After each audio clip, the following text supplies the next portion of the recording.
What up, YouTubers?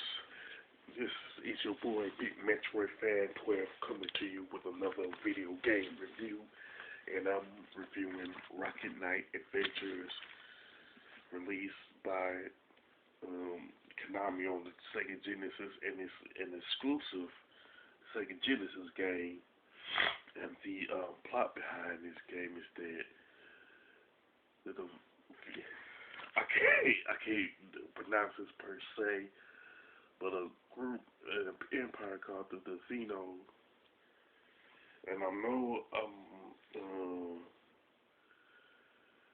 butchering it, but this particular empire pretty much attacked the Zebulon Empire by which was led by Axel Gear, a former Rocket Knight and traitor to the Zebulon Empire, who kidnapped Princess Sherry and Sparkster, one of the Rocket Knights.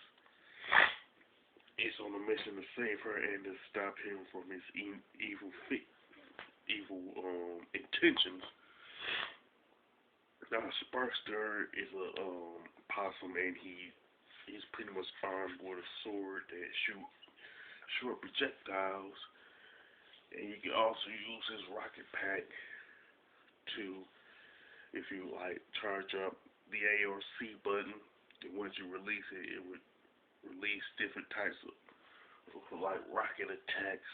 You can shoot, you can go up it. And I do believe if you press B while charging the rocket pack, you can shoot, you can fly in different directions, up, diagonal, down, whatever the case may be. And that's usually to get over a particular section of the game. And not only you pretty much can get apples and bananas to restore your health, and you can also get 1-ups that you find throughout the course of the game. Plus, you can get another way you can get a 1-up is like getting, I believe, 20,000 points and like 50,000 points.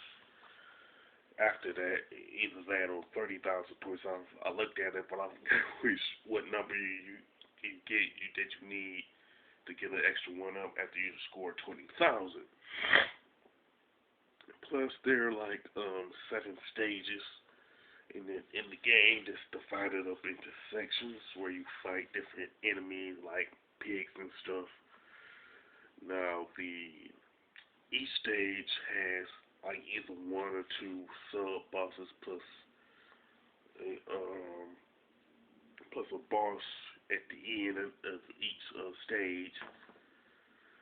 Now, the game don't have any power-ups, but it would have been nice to have power-ups in this particular game, considering that the majority of the platformers that I played back during the 16-bit era, even during the NES times, majority of the platformers had power-ups.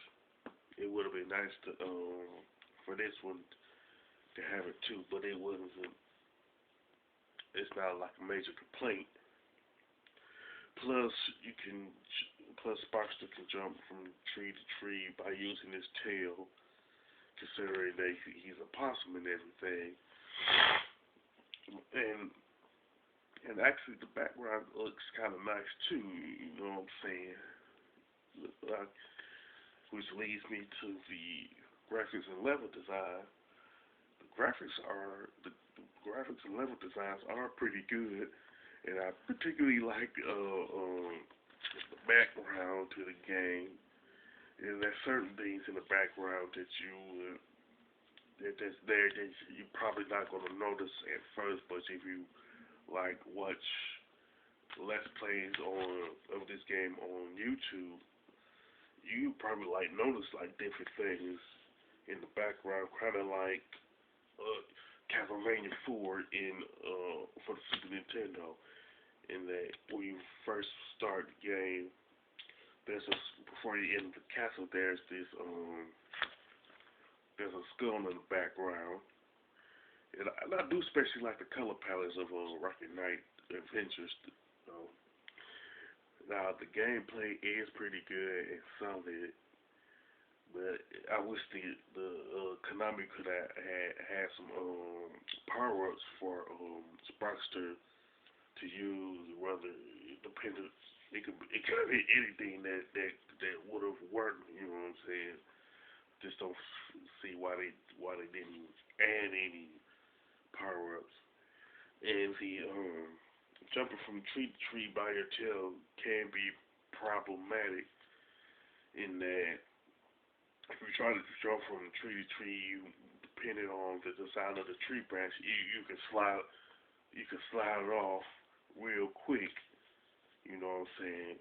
But other times it's not a problem.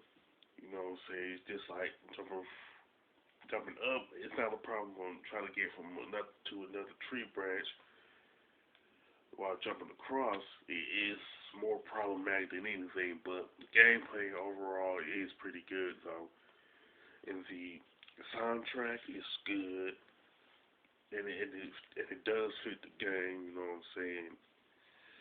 Even though it's not the best soundtrack when you compare it to say the Castlevania franchise, the Teenage Mutant Ninja Turtle games, and stuff like that. But it does hold its own though.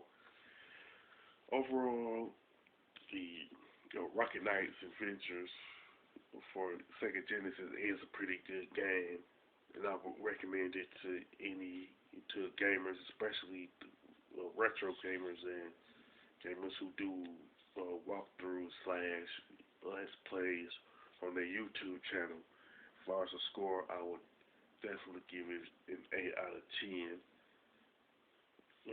Pretty much it is worth checking out. With that being said, if you like Rocket Knight's Adventures, you can mention it in the comment section of this video.